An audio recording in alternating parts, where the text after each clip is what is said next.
Bien, músculos de la pared torácica, acá están clasificados, el rol funcional. Los inspiratorios son aquellos, ¿qué dice la ley de Boyle-Marriott? ¿Se acuerdan? Presión por volumen constante. Para inspirar, ¿qué necesito hacer con la cavidad torácica? Debo disminuir la presión para que el aire pueda entrar. Por lo tanto, ¿qué debo hacer con el volumen? Elevar. Los inspiratorios incrementan el volumen de la caja torácica. ¿Me dejo entender? El diafragma lo lograba, porque el diafragma al bajar eleva el diámetro vertical, ¿verdad? Pero la caja torácica tiene otros diámetros. Tiene un diámetro horizontal y tiene un diámetro de adelante para atrás. Así de simple. ¿Estamos de acuerdo? Entonces, ¿qué tienen que hacer los inspiratorios? Estos de acá, elevar los otros diámetros. ¿Y cómo lo logran? Elevan las costillas, levantan las costillas. Al levantar las costillas, aumentan los otros diámetros. Los diámetros transversal y antero-posterior de la caja torácica. Y por eso, ustedes se van a dar cuenta que la mayoría de ellos vienen de las partes altas, vienen de arriba. Por ejemplo, estos músculos, los escalenos, vienen del cuello. Los pectorales vienen de la región del hombro. Los serratos también vienen de la región del escápulo. Son músculos que vienen de arriba. ¿Me dejo entender? Entonces, como vienen de arriba, ellos levantan las costillas. ¿Me dejo entender? También mencionamos, miren, supracostales, están arriba de las costillas, por lo tanto levantan las costillas. Y los intercostales externos, ya te conté, el ex inspira. Estos son inspiratorios. Obviamente, estos de acá son extrínsecos, es decir, no son propios del tórax, vienen de otras regiones, vienen de regiones vecinas. Y estos sí son propios, están entre huesos del tórax. Y de la misma manera, si yo quiero botar el aire, pues debo hacer lo contrario. Para botar el aire, para expirar, debo disminuir el volumen y aumentar la presión. ¿Verdad? Para que el aire salga expulsado. Y esto lo logran los músculos expiratorios. Date cuenta que ellos vienen de abajo, vienen del abdomen. Vienen del abdomen, bajan, deprimen las costillas. Estos van a deprimir, estos elevan costillas, y estos deprimen. Así de fácil. Al elevar costillas aumenta los diámetros, transversal y antero-posterior, y al bajar las costillas disminuye. Y date cuenta que para mí vienen de abajo, pues, del abdomen, ¿no? Y los intercostales internos íntimos ya te conté, y los subcostales, vienen de abajo. Fácil de reconocer. ¿Ok? Bien, acá está escrito, ¿no? Perfecto. Ya la ley mayor. Muy bien, perfecto, lo mismo. Ahí está. ¿Ya? No te olvides. La pleura, vemos de la famosa membrana pleural. La pleura. ¿Qué es la pleura? La pleura es una membrana serosa. Serosa. ¿Estamos de acuerdo? Es una membrana serosa. Es decir, es una membrana que se repliega, ¿correcto? Para formar doble envoltura. Es algo así como, me calzo el guante quirúrgico, me calzo el guante y luego agarro el extremo posterior y lo vuelvo a sacar así, pero sin sacar la mano. ¿Sí? Como que cubro dos veces mi mano con el guante. Me calzo el guante y luego el extremo posterior lo vuelvo a pasar sobre la mano. Entonces, es una sola membrana, no son dos pleuras. Porque dicen, pleura paritaria, son dos pleuras. Mentira. Tienen que volver a leer. Es una sola membrana, lo que pasa es que se refleja sobre sí misma y envuelve dos veces al órgano. Eso es característico de las serosas. Y desde el punto de vista histológico, desde el punto de vista de la histología, están revestidas por un tipo especial de epitelio que se llama mesotelio, células mesoteliales. ¿Estamos de acuerdo? Característico de estos tipos de serosas.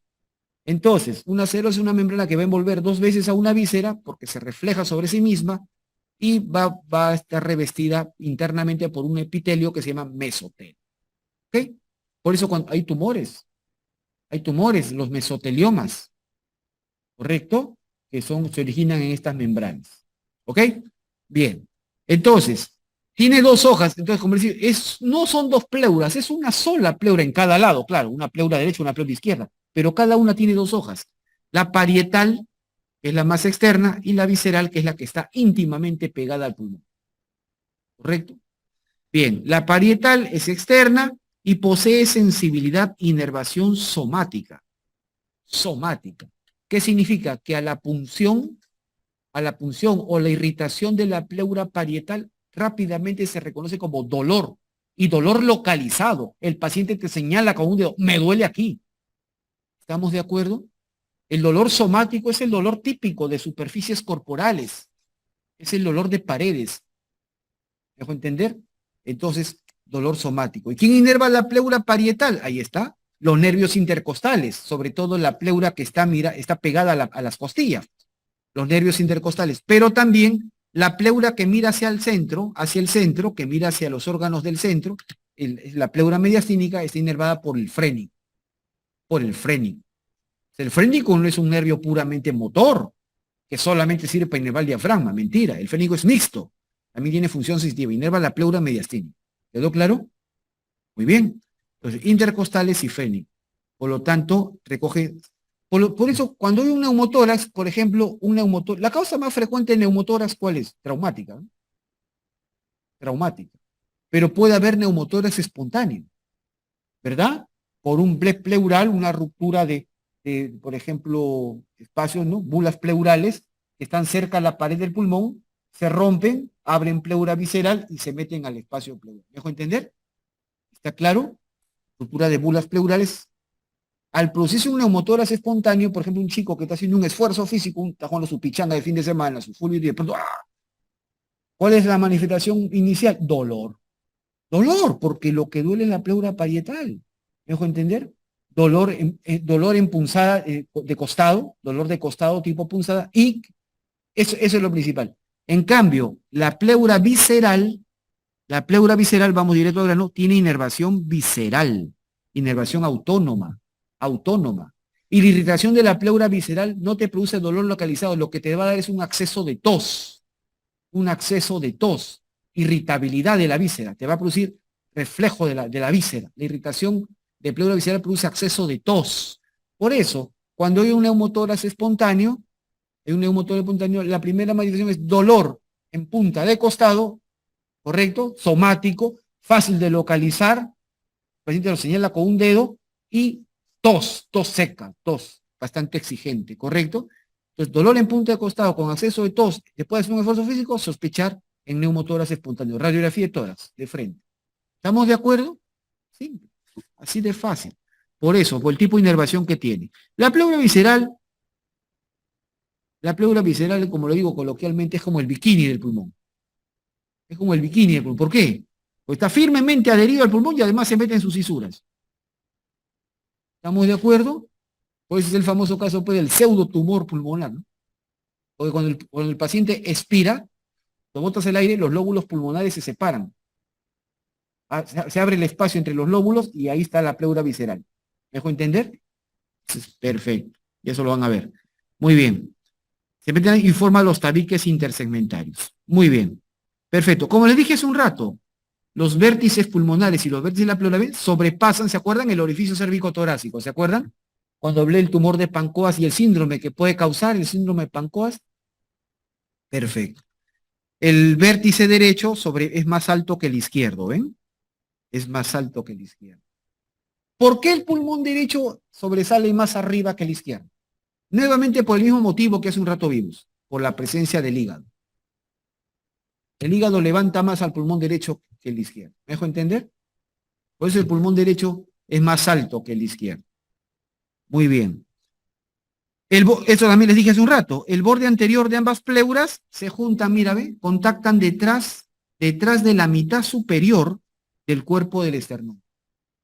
Y por eso el riesgo que hay de punción pleural inadvertida y un neumotórax cuando uno hace una punción external para obtener, por ejemplo, aspirado de médula ósea roja. ¿Recuerdan que le dije? Perfecto, ya todo está acá. Muy bien, el espacio pleural, acá está, el espacio pleural es el espacio entre la hoja parietal y la hoja visceral. Entre la hoja parietal y la hoja visceral, ese es el espacio pleural. Características, es un espacio virtual, significa que en una persona normal no lo ves. Las dos hojas están, miren, la cosa es bien simple, es como una bolsa de plástico. Imagínate una bolsa de plástico transparente, llénala con agua. Inflala con agua la bolsa y luego bote el agua, botas el agua. La bolsa queda seca, queda seca, ¿no? Porque el agua, como tiene poder de adherencia, va a quedar mojada la bolsa dentro. Pero esa película de agua que queda dentro de la bolsa, ¿qué hace con la bolsa? Hace que las paredes estén totalmente adheridas, difíciles de separar. Eso es el mejor ejemplo de presión negativa. Presión negativa, un espacio virtual. Un espacio que no ves. Bueno, lo ves así de frente, pero de costado no lo ves. ¿Correcto? No, no lo ves, un espacio virtual con presión negativa. La presión positiva empuja. La presión negativa adhiere, succiona, junta las hojas. Y gracias a esa presión negativa, las hojas pleurales están adheridas. Y gracias a esa presión negativa, el pulmón se mantiene insuflado. ¿Me dejo entender? Porque cuando ese espacio pleural es invadido por aire, por ejemplo, presión atmosférica, es invadido por aire o invadido por sangre, un hemotórax, ese espacio se va a distender, la presión que era negativa se convierte en positiva. Y eso más bien comienza a empujar a producir colapso del pulmón. ¿Me entienden? ¿Está claro? Pues es así de fácil. Entonces, es un espacio virtual. Contiene líquido pleural. Ese es el líquido, la función, la principal función del líquido pleural es mantener la presión negativa. Es como lo que queda de agua dentro de una bolsa mojada. La función que tiene es mantener pegadas las hojas. Esa es la principal función que tiene el líquido pleural. Mantener la presión negativa en la cavidad pleural. Esa es su principal función. ¿Cuánto líquido pleural tiene una persona, un adulto? Ahí está. De 0,1, 0,2 mililitros por kilo de peso del paciente. O sea que, ya pues, recontra fácil. Saca la décima parte y luego multiplicas por 2. Por ejemplo, una persona de 70 kilos, la décima parte es 7 por 2, 14. 14 mililitros. ¿Estamos de acuerdo? Una persona de 65 kilos. La décima parte, 6.5 por 2, 13. 13 mililitros, ya está. Esa es la cantidad de líquido pleural que tiene una persona. 0,1 a 0,2 mililitros por cada kilo de peso. ¿Me dejo entender? Sumamente fácil. Perfecto. Muy bien. Y como he dicho, es un espacio negativo. Observa acá. Ya ha sido medido, Lo han medido en centímetros de agua la presión del espacio pleural. Pero más que el valor, que quiero que te des cuenta acá, que con la inspiración, cuando uno toma aire, ¿qué pasa con el espacio pleural? ¿Se vuelve más negativo o tiende a la positividad? Se hace más negativo. Se hace más negativo. De -5 baja a -7.5. Está bajando, no está subiendo. ¿Verdad? Con la inspiración, el pulmón, claro, el pulmón se insufla con aire. En las vías aéreas la presión es positiva, pero en el espacio pleural las hojas se pegan más, se hace más negativo. ¿Dejo entender? Se hace más negativo. Entonces, por eso se hace más negativo, ¿eh? Ojo. Muy bien. Debajo del pulmón, ¿no? Ah, ya, acá está. Debajo del pulmón normalmente la pleura. Yo les conté hace un rato que la pleura llegaba más abajo del pulmón, ¿se acuerdan? La pleura atrás llega hasta T12, el pulmón llega hasta T10, ¿se acuerdan? Forman estos espacios que se llaman los recesos costodiafragmáticos o costofrénicos. Que normalmente, tengo una placa radiográfica de un paciente normal, estos recesos están cerrados, no están ocupados, pero cuando hay derrames pleurales, líquidos por exudado, por trasudado o hemotórax, ¿verdad? Pues por gravedad van a caer y van a ocupar estos recesos. Y uno ve ocupados estos recesos, ¿verdad? Causa más frecuente de trasudado, de derrame pleural tipo trasudado, insuficiencia cardíaca. Causa más frecuente de derrame pleural tipo trasudado, insuficiencia cardíaca. ¿Correcto? Causa más frecuente de derrame pleural tipo exudado. Exudado es infeccioso, piensa en una infección. Neumonía, ¿no? Neumonías. ¿Correcto? La enfermedad respiratoria más frecuente en el Perú, neumonía. ¿Estamos de acuerdo? Causa de derrame pleural unilateral, especialmente izquierdo, pancreatitis. ¿Estamos de acuerdo? Pancreatitis. El derrame pleural también puede tener líquido linfático. Y cuando tiene líquido linfático, eso se llama con Q de queso, quilotórax. Quilotórax, causa más frecuente de quilotórax. Traumática, ruptura del conducto torácico. Pero también puede ser por neoplasias, tipo linfomas. Está, el porcentaje es bien ajustado, pero la más frecuente que ha venido en el examen, traumática. Quilotórax, presencia de linfa en el derrame pleural. ¿Quedó claro? Muy bien, doctores. Eso es lo importante. Esa era la parte aplicativa. ¿Ok? Bien. Debajo del pulmón, ¿no? Se envía el receso. Perfecto. Y en esos casos vamos a ver en las radiografías ocupación de estos espacios, de estos recesos. Muy bien. Bien, la vía respiratoria. Hablemos de la vía respiratoria. Acá voy a hablar de la vía respiratoria baja, pues la vía respiratoria no empieza en la nariz, pues, ¿no? La vía respiratoria empieza en la nariz, ¿verdad? Desde el punto de vista clínico, desde el punto de vista clínico, a la vía respiratoria la dividimos en alta y baja. Alta y baja. Vía respiratoria alta, desde la nariz hasta la laringe. ¿Correcto? Es decir, nariz, fosas nasales, faringe y laringe.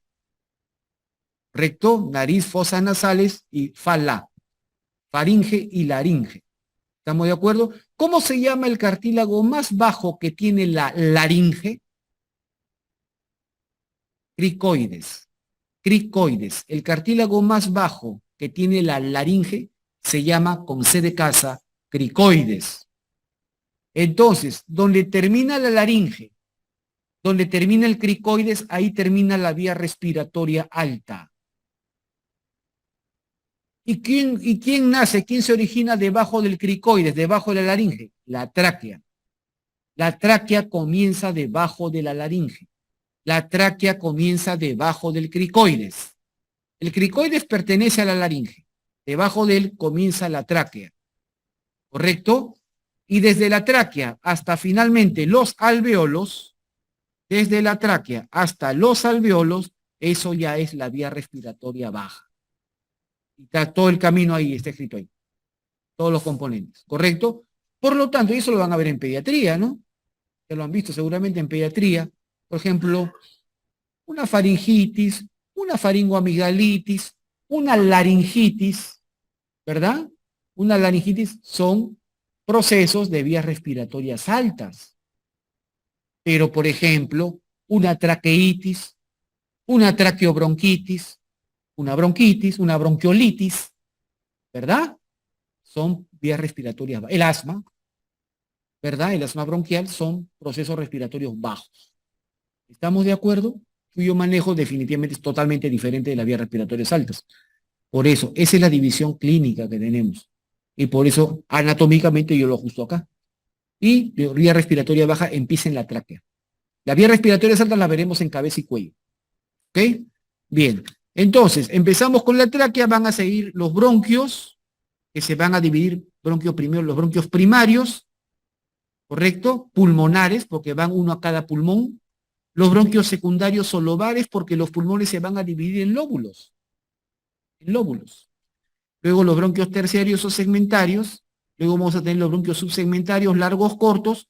Luego, acá terminan los bronquios. Y van a empezar, ¿quién? Unos nuevos componentes que se llaman los bronquiolos. ¿Cuál es la diferencia entre un bronquio y un bronquiolo? Vean ustedes, desde la tráquea, en la tráquea y en los bronquios que vemos en la pared, cartílagos. Cartílagos. La tráquea y todos los bronquios en su división presentan cartílago. ¿De qué naturaleza es el cartílago traqueal y bronquial? Es cartílago hialino también, hialino, así como los cartílagos costales, hialino. Entonces, ¿en qué se diferencia un bronquio de un bronquiolo? En que el bronquiolo ya no presenta cartílago, su pared. Esa es la principal diferencia. ¿Qué cosa hay en vez de cartílago? Músculo. La pared contiene puro músculo. Los bronquiolos son conductos puramente musculares. Puramente musculares. Músculo liso, involuntario. ¿Estamos de acuerdo? Músculo liso, involuntario. Entonces, esa es la principal diferencia. Y otra diferencia es que también la tráquea y los bronquios contienen en su interior, en su epitelio, gran cantidad de glándulas mucosas, gran cantidad de glándulas productoras de moco, glándulas productoras de mucus. ¿Me dejo entender? Glándulas productoras de mucus. Entonces, en los bronquiolos ya no hay esto. Esa es la gran diferencia entre bronquio y bronquiolo. ¿Quedó claro? Que el bronquiolo ya no tiene cartílago hialino en su pared. Su pared es puramente muscular. Y además, el bronquiolo tampoco ya no tiene glándulas productoras de mucus. ¿Claro? Muy bien. Y ahí empiezan los bronquiolos. Los primeros bronquiolos que van a aparecer se van a llamar bronquiolos no respiratorios. ¿Por qué? Porque desde el punto de vista de la fisiología, los fisiólogos dicen que respiración es el intercambio de gases entre los alvéolos y la sangre, los capilares sanguíneos. ¿Me dejo entender? Pero ese proceso tiene un nombre en los textos de fisiología. ¿Cómo se llama ese proceso? Con H, hematosis. La hematosis, el intercambio de gases entre alvéolos y capilares. Los bronquiolos no respiratorios son aquellos que aún no presentan alvéolos en su pared. ¿Estamos de acuerdo? Por lo tanto, en esos bronquiolos aún no hay hematosis. ¿Estamos claros? Y de ahí van a seguir, miren, el famoso bronquiolo terminal. El bronquiolo terminal es el último bronquiolo no respiratorio. El bronquiolo terminal es el último bronquiolo no respiratorio. ¿Me dejo entender? El último bronquiolo, es decir, por lo tanto, el bronquiolo terminal, en el bronquiolo terminal, ¿ocurre hematosis? No, no ocurre hematosis. ¿Me dejo entender? ¿Y por qué le llaman terminal? No sé si vino en el pretest, les puse esa preguntita, ¿vino o no vino? ¿Qué son los que? Porque con el bronquiolo terminal, valga la redundancia, para no repetir, culmina, para cambiar el término, culmina, finaliza la porción conductora del árbol respiratorio. La porción conductora. ¿Me dejo entender? La última, o sea, es decir, clínicamente dividimos el árbol respiratorio en alto y bajo, ¿se acuerdan? Alto y bajo. Pero el punto de vista fisiológico, al árbol respiratorio lo dividimos en porción conductora y porción respiratoria, o porción de intercambio, de hematosis. ¿Me dejo entender? La vía respiratoria alta y baja, ¿cómo se dividía? La alta, desde nariz hasta laringe. La baja, de tráquea hasta alvéolos. ¿Estamos de acuerdo? Ahora, ¿cómo se divide fisiológicamente? Los fisiólogos dicen porción conductora y porción de intercambio, porción respiratoria.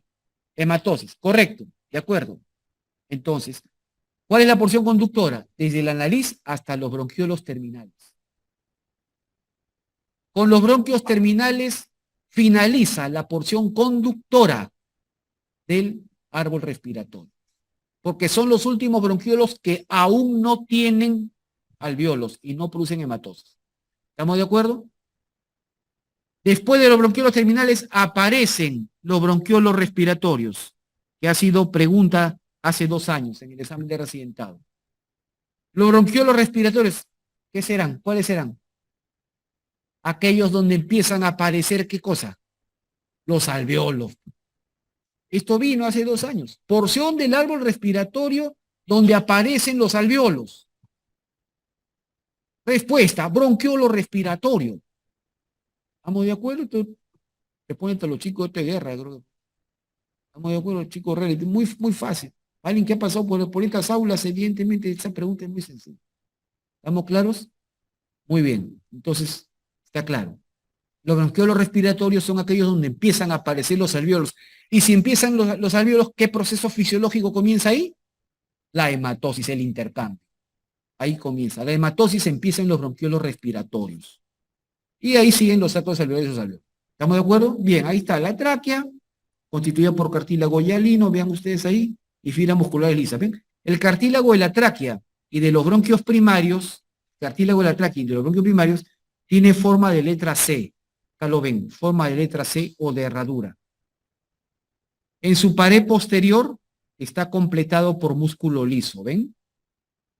Músculo liso. ¿Está claro?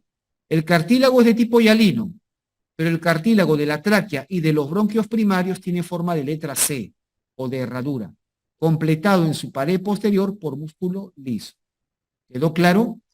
Muy bien. Bien, ¿dónde comienza la tráquea? Y lo dije hace un rato, debajo del cartílago cricoides, que pertenece a la laringe. a la altura de la vértebra C6. Esta vértebra es bastante conocida en cuello, bastante conocida en el cuello.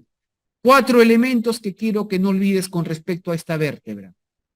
A nivel de la vértebra C6, termina la laringe, comienza la tráquea. Termina la laringe y comienza la tráquea. Y también a nivel de C6, termina la faringe, con F, faringe, y comienza el esófago. Y comienza el esófago. ¿Ok? Eso es lo principal. A nivel de C6. Entonces, la tráquea comienza a la altura de C6, debajo del cartílago cricoides de la laringe. ¿Ok? ¿Y dónde termina la tráquea? Acá abajo. Termina dividiéndose en 2 bronquios primarios, en la bifurcación. Y esta bifurcación ocurre a nivel de la vértebra T4. ¿Quién estaba a nivel de T4? El ángulo de Lewis. ¿Se acuerdan? El ángulo external. ¿Se acuerdan que vimos? La tráquea termina precisamente, acá está, se los había dicho hace un rato, a nivel del ángulo de Lewis. El ángulo entre entre manubrio y cuerpo del esternón. Famoso. ¿Ya? Y a la altura de T4. No lo olviden. Perfecto. A ese nivel está el último cartílago de la tráquea. Este cartílago acá tiene el nombre de carina. Sí, la carina traqueal. La carina es el último cartílago de la tráquea. Entonces no vaya a ser que lo apunten esa. La carina traqueal está a la altura de T4. Está a la altura del ángulo de Lewis. ¿Ya? Muy bien. Después de la tráquea siguen los bronquios primarios. Como ven ustedes acá, siguen los bronquios primarios. Bronquio primario derecho, bronquio primario izquierdo. ¿Ok? ¿Son iguales? No. Claramente lo estamos viendo acá. El bronquio primario derecho es más corto, ancho y vertical.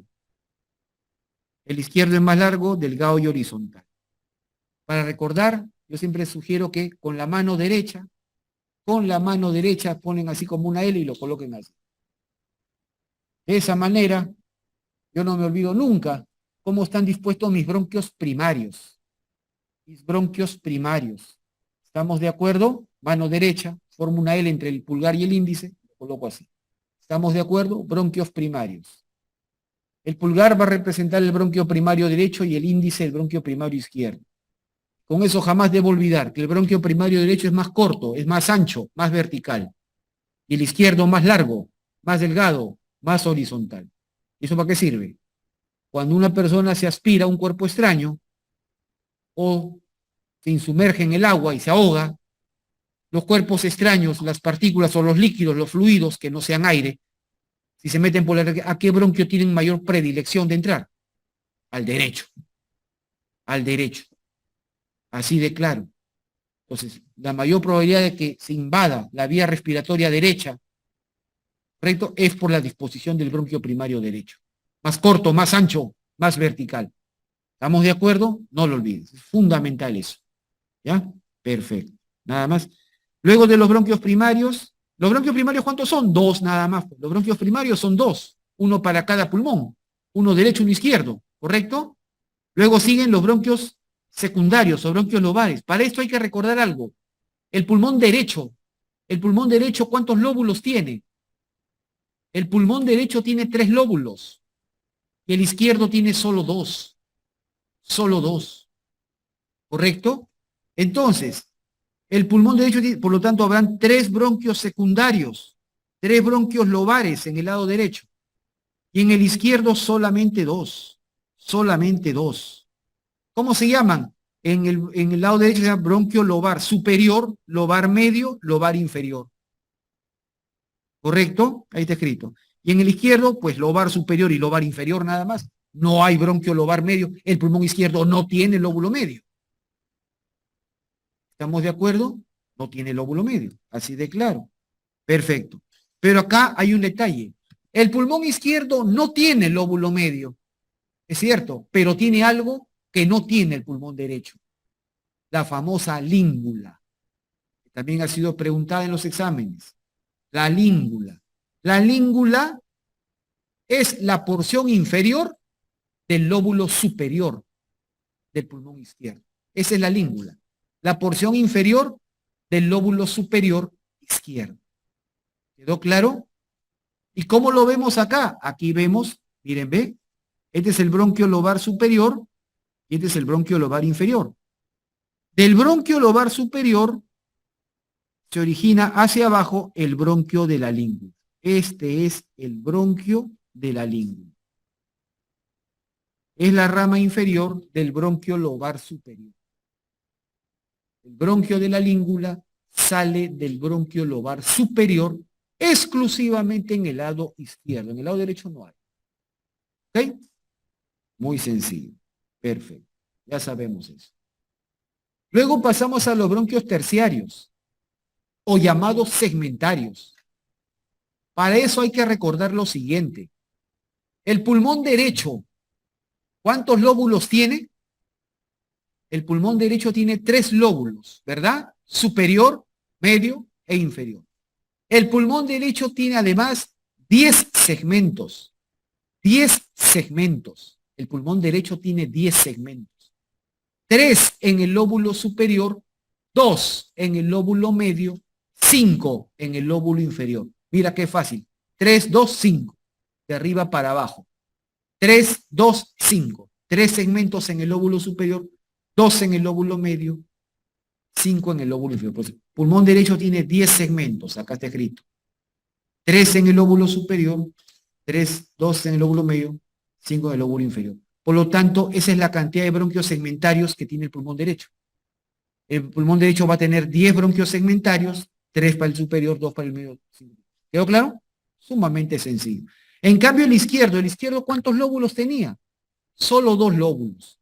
Solo 2 lóbulos. Lóbulo superior e inferior. Lóbulo superior e inferior. ¿Quedó claro? Y cada lóbulo tiene 4 segmentos. O sea, en total tiene 8 segmentos. 4 segmentos en el lóbulo superior y 4 en el lóbulo inferior. 8 en total. Por lo tanto, tenemos 18 segmentos pulmonares. 18 segmentos pulmonares. Acá está arriba. 10 en el lado derecho, 3, 2, 5, 8 en el lado izquierdo, 4 y 4. Sumamente sencillo. Muy bien. Van a formarlos, acá están a colores. Ahí está. Una pregunta clásica, creo que también vino en el pretest. ¿Cuáles son los segmentos de la língula? ¿Vino o no? Los segmentos de la língula son 4 y 5. 4 y 5, ahorita vamos a ver eso. Ya. Luego, ¿qué sigue? Vea, más abajo los bronquiolos, ¿sí? Los bronquiolos. Les dije, ¿no? Se diferencia de los bronquios porque no tienen cartílago ni glándulas productoras de muco, ¿verdad? Eso ya lo dije, ¿verdad? Sus paredes están constituidas por puro músculo liso. Ya lo dije, ¿verdad? Y se van a subdividir en bronquiolos no respiratorios y respiratorios. Ya lo sabes. ¿Qué son bronquiolos no respiratorios? Escrito. Bronquiolos típicos que aún no poseen sacos alveolares ni alveolos. ¿Me dejo entender? Por lo tanto, ahí no hay hematosis. Si no hay alveolo, no hay hematosis. Necesito el alveolo para que haya hematosis, si no, nada. ¿Me dejo entender? La última división de los bronquiolos no respiratorios son los bronquiolos terminales. ¿Se acuerdan? Que precisamente con ellos termina o culmina la porción conductora. Se los dije. ¿Está claro? Y los bronquiolos respiratorios son aquellos que ya tienen sacos alveolares y alveolos y por lo tanto ahí se produce la famosa hematosis. Ahí lo tienen. ¿Correcto? Con esto se inicia la porción de intercambio gaseoso, ¿no? Que los fisiólogos llaman la porción respiratoria. ¿Correcto? La porción respiratoria. ¿Por qué digo de acuerdo a los fisiólogos? Porque los bioquímicos dicen que eso no es respiración. Respiración no, respiración es la respiración celular, dice. ¿Cuál es el fin último del oxígeno?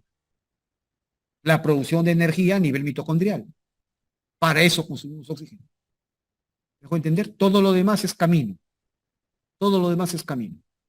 Por lo tanto, el intercambio, los fisiólogos dicen que es respiración, perfecto, pero si en sus propios libros está, se llama hematosis. ¿Estamos de acuerdo? Muy bien, simple. Cambio de respiración y la respiración celular. Perfecto. Luego tenemos, bueno, ahí está, el intercambio gaseoso en los respiratorios. Acá hay un error, ¿ah? Acá hay un error, ¿ah? Mil disculpas. No es bronquios respiratorios, es bronquiolos. Por favor, corrijan eso y ofrezco la disculpa. No puedo creer que me haya equivocado hoy. Ya, es bronquiolos. Bien, y hablemos de los pulmones. Los famosos pulmones. ¿Correcto? Los pulmones. Son vísceras saculares, pues, ¿no? Víscera par, de naturaleza de consistencia esponjosa, revestida y distendida. Los pulmones no suelen estar inflados por el aire que entra, sino suelen estar distendidos por la pleura, por presión negativa de la pleura. Porque si los pulmones estuvieran inflados por el aire que entra, entonces, ¿qué pasa cuando uno hace expiración forzada? Los pulmones quedarían reducidos a su mínima expresión. Y así no es, ¿verdad? ¿Cómo se llama el volumen de aire que uno puede expulsar después de una expiración normal? Espirometría básica. Después de una expiración normal, uno puede botar todo el aire, además puede botar mayor cantidad de aire, ¿verdad? Ese es el volumen de reserva expiratoria. ¿Me dejo entender? Lo que todavía uno puede botar, lo que todavía uno puede expirar. Volumen de reserva expiratoria, que en el espirómetro vale más o menos 1.200, 1.300 mililitros. ¿Correcto? Entonces, el BRE, ¿correcto? Volumen de reserva expiratoria. Pero cuando una persona termina de botar todo el aire que humanamente puede, ¿quedan vacíos los pulmones? ¿No? Queda aire, ¿no? Todavía queda aire en los pulmones. ¿Cómo se llama eso? Volumen residual. Que vale la misma cantidad del BRE, ¿eh? 1.200, 1.300 mililitros. O sea, vale casi la misma cantidad que el volumen de reserva respiratoria. El volumen residual. Es el volumen de aire que no puedes botar. Que el espirómetro no mide. Necesitas otros métodos. ¿Estamos de acuerdo? Muy bien. Entonces, eso demuestra claramente entonces que el pulmón, al no colapsar totalmente después de una expiración forzada, significa entonces que el pulmón no está insuflado por el aire que entra. El pulmón se mantiene distendido gracias a la pleura. ¿Estamos de acuerdo? Si la pleura es invadida por aire, se puso un neumotórax, atención, el pulmón sí colapsa totalmente. Te ven en radiografía y el pulmón es un muñoncito. Urgentemente tenemos que colocar tubos de drenaje. Tenemos que distender ese pulmón. ¿Estamos claros? El paciente, por supuesto, está intubado el paciente. ¿Ya? Es así de claro. Bien, entonces, revestido, y por eso coloco ahí, distendido por la pleura. Ahí está, claramente. Bien, características físicas. Son órganos blandos, elásticos, contienen aire y crepitan. El pulmón en una persona sana, digamos, y que ha crecido en un medio rural, lejos del smog, la contaminación ambiental y todo lo que hay acá. ¿Sabían que Lima es la ciudad más contaminada de Latinoamérica? Ya superamos, le ganamos a Ciudad de México. Ahí está el último reporte. No me crean a mí. Que alguien me contraiga, a ver, los colegas. Ahí están los reportes. Vivimos en un muladar. Las cosas como son, ¿eh? ¿Ok? Entonces, nuestros pulmones están llenos de ¿qué? De neumoconiosis. Neumoconiosis o antracosis. Ustedes ven el pulmón de una persona que está llena de partículas negras. Y encima fuman. Fuma, o sea, un médico no puede fumar, ¿eh? Muy bien. ¿Está claro? Bien. Pero en una persona que ha crecido en un medio rural, de atmósfera limpia, ¿cómo es el pulmón? ¿Cuál es el color ideal del pulmón? Es rosadito, rosado, es rosado el pulmón. Su color ideal es rosado. ¿Ya? Muy bien. Entonces son blandos, elásticos, contienen aire. Un pulmón nunca, desde que inspira por primera vez, después del nacimiento, un pulmón nunca deja de tener aire. Ni después de la muerte. Por eso existe en forense la famosa prueba de dosimasia pulmonar. ¿Verdad? Por ejemplo, un niño que nace, que por ahí la madre se cierra, no, mi hijo nació vivo, me lo mataron, negligencia médica, sales en las noticias. ¿Correcto? Vas a la prueba forense, dosimasia pulmonar. Hay que extraer los pulmones del neonato y colocarlos en agua. Si ese niño inspiró, si ese niño lloró, tuvo su llanto, nació vivo, me dejó entender, la evidencia que nació vivo es que inspiró, lloró. Entonces entran aire a los pulmones, se rompen las membranas, se abren los pulmones, me dejó entender, y ya ese aire no sale. Entonces tú colocas, si contienen aire, ¿qué va a ocurrir en el agua? El pulmón va a flotar, va a flotar. Pero si ese niño es óbito fetal, si nunca inspiró, nunca entró aire al pulmón, ¿qué va a pasar con ese pulmón? ¡Pum! Al fondo.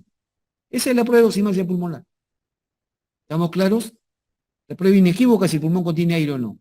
Por eso coloco acá, contiene aire. Desde que un pulmón inspira por primera vez, ni después de muerto deja de tener aire. O también Por ejemplo, ya que estamos en un país con altas tasas de criminalidad, también podemos observar claramente, por ejemplo, que una persona la asesinan, la matan, ¿no? Y para desaparecer el cadáver lo fondean en el mar, lo tiran al mar. O si está en el interior del país, lo tiran al río. Y luego el mar o el río, pum, lo vara, lo tira, lo devuelve a la orilla. Encuentran levantamiento de cadáver. Entonces, la duda es, ¿murió ahogado o ya fue insumergido post-mortem? ¿No? Y quieren hacer pasar como que murió ahogado. De repente lo han matado. No sabemos. Perfecto. Abres dosimasia pulmonar. Principios básicos. Una persona, un cadáver no aspira agua. Ya tiene las vías aéreas cerradas. No aspira agua. Por lo tanto, el aire va a quedar dentro del pulmón. Si una persona que ya fue insumergido post-mortem, sus pulmones van a tener aire. Y por lo tanto, en la dosimasia flotan. En cambio, una persona que es insumergida viva, pues por lucha, por instinto, va a tratar de aspira agua. Se introduce agua a los pulmones. Y esos pulmones se hunden en la dosimasia. ¿Está claro? Simple. Entonces, por eso digo, los pulmones siempre, desde que inspiras por primera vez, siempre van a tener aire. ¿Me dejo entender? Así de claro. Muy bien. Los pulmones, bueno, derecho e izquierdo, ya lo hemos dicho, el pulmón derecho tiene 3 lóbulos y tiene 2 cisuras que lo separan, la cisura oblicua y la cisura transversa. ¿Correcto? Un detalle interesante que tal vez sirve para parámetros radiográficos, perdón.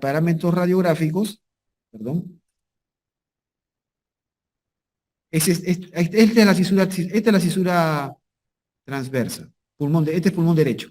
Esta es la cisura transversa, esta es la cisura oblicua. Esta es la cisura oblicua. Es que esta cisura transversa se encuentra a nivel del cuarto espacio intercostal. Cuarto espacio intercostal. ¿Qué detalle anatómico teníamos en la superficie, en el cuarto espacio intercostal? El botón mamario, el pezón y la areola. Pues en el lado derecho, a esa altura está la cisura transversa o cisura horizontal del pulmón derecho. ¿Ok? Muy bien. El pulmón izquierdo tiene solamente una cisura, acá está, ¿ve? Una sola cisura, que es la cisura oblicua.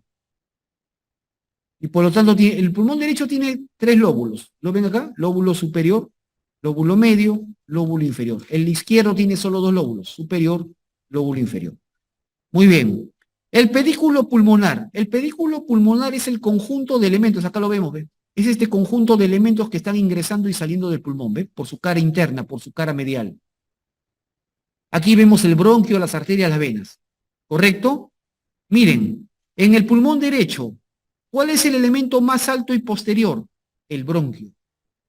Este es el bronquio primario derecho. Es el más alto y el más posterior. ¿Correcto? ¿Quién se encuentra delante de él? Delante del bronquio primario de él. Delante de él está ella. ¿Quién es ella? La arteria pulmonar derecha. Mira, pintada de azul. ¿Por qué está pintada de azul? En cardiovascular, doctores, en cardiovascular, el color rojo no significa que sea arteria y el color azul no significa que sea vena. Te han mentido. El color rojo significa que transporta sangre oxigenada y el color azul significa que transporta sangre desoxigenada. Eso significa esos colores en cardiovascular. ¿Correcto? En cardiovascular. El rojo, sangre oxigenada, el azul, sangre desoxigenada. ¿Quedó claro? Bien. Entonces, la arteria pulmonar derecha está pintada de color azul. ¿Por qué? Porque ella conduce sangre desoxigenada del corazón al pulmón. Le manda sangre desoxigenada para que el pulmón haga la hematosis, pues, la reoxigene. ¿Me dejo entender? Entonces, nosotros estamos viendo que delante del bronquio derecho está la arteria pulmonar derecha. Pues yo digo, en el lado derecho, ella está delante de él. La arteria está delante del bronquio primario derecho. ¿Me dejo entender? En cambio, en el lado izquierdo, vean ustedes acá, en el lado izquierdo, aquí el elemento más alto y posterior es ella, la arteria pulmonar izquierda. Y detrás, está, y debajo de ella, está el bronquio primario izquierdo. Ella está encima de él. ¿Me dejo entender? En el lado derecho, ella está delante de él, en el lado izquierdo, ella está encima de él. ¿Estamos de acuerdo? Sí, de claro, es lo que uno observa en estos elementos anatómicos. ¿Ok? Además, en ambos pulmones, tanto en el lado derecho como el lado izquierdo están las arterias bronquiales. Las arterias bronquiales son unas arterias muy finas, muy delgaditas, que se encuentran en ambos lados detrás del respectivo bronquio. Detrás del respectivo bronquio. ¿Ya? Y las arterias bronquiales son las que llevan sangre oxigenada al pulmón. Sangre para que el pulmón también se oxigene, se nutra, porque es tejido vivo. Esta pregunta también la envié en el PTES, ¿no? ¿Qué vasos conducen sangre oxigenada a los pulmones? Respuesta, arterias bronquiales. Arterias bronquiales. ¿Ya? Si pusieron arterias pulmonares están mal, las pulmonares llevan sangre desoxigenada. Si pusieron venas pulmonares, peor, porque las venas pulmonares sacan sangre oxigenada, pero sacan sangre de pulmón. Acá están las venas pulmonares, pintadas de rojo. ¿Por qué de rojo? Porque estas venas sacan sangre oxigenada del pulmón y la devuelven al corazón, especialmente a la aurícula izquierda. ¿Ok? Muy bien. Bien, perfecto. Ya, ahí está la posición de los elementos. ¿Ok? Perfecto. Bien. Ahí está precisamente la vascularización, ¿ven? La irrigación. El pulmón tiene dos tipos de irrigación, una vascularización funcional y una vascularización nutricia. La funcional es la que tiene, como he puesto ahí, es la que se encarga de la hematosis.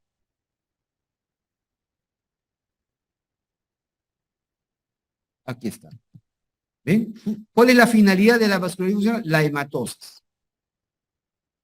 Las arterias pulmonares, una a cada lado, ¿correcto? Nacen del tronco pulmonar y conducen sangre desoxigenada, ¿correcto? Del corazón hacia los pulmones. Las venas pulmonares devuelven la sangre ya oxigenada, la devuelven del pulmón hacia el corazón, hacia la aurícula izquierda. Son cuatro las venas pulmonares, ¿correcto?